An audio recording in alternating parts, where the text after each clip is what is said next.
If you're struggling to get Wi-Fi signal to work in your entire house, you're not alone. In this video, I'll do a quick review of the Rockspace AC1200 dual band Wi-Fi repeater.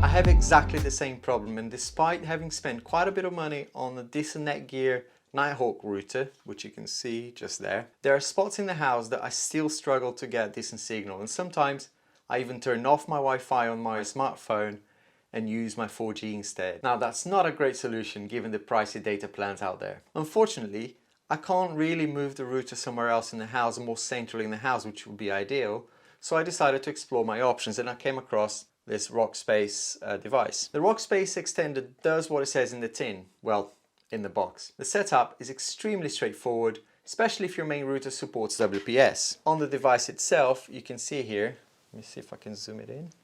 There you go.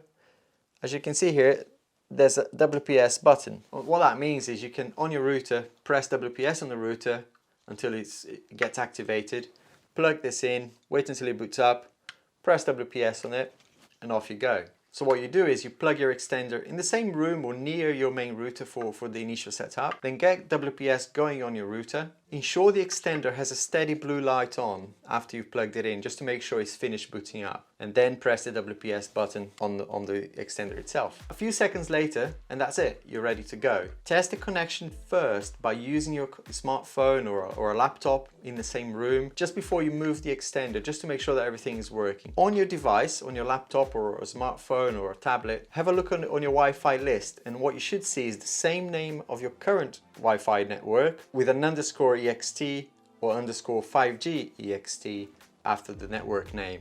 So the reason it creates two networks is to support older devices that run on 2.4 GHz rather than the 5 GHz that most new devices will run on.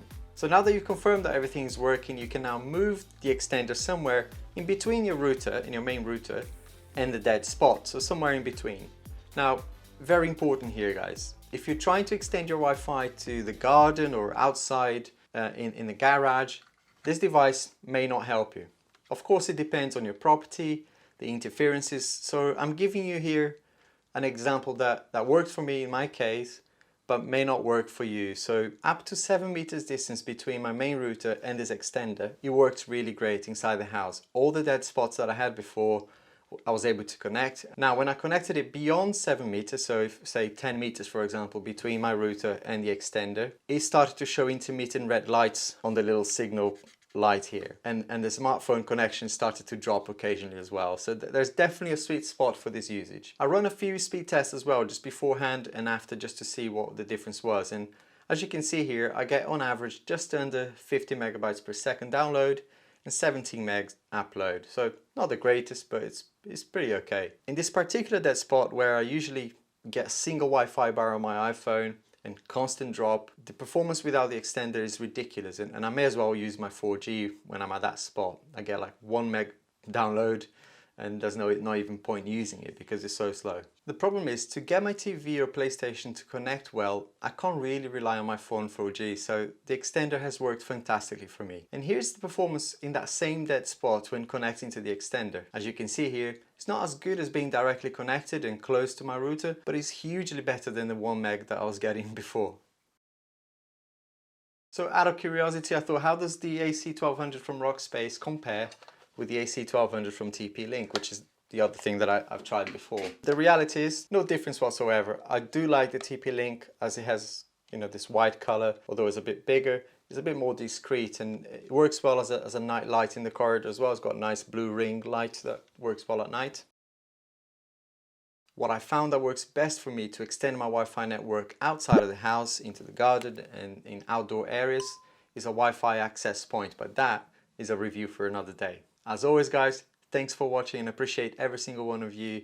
And if you haven't already, check out my other videos for more content on tech reviews, tutorials, my monthly podcast as well on the latest in the world of technology. And if you like it, why not subscribe to my channel? I plan to release even more cool stuff and giveaways, so hit the subscribe button and the notification bell as well so you don't miss out, alright? And I'll see you in the next one.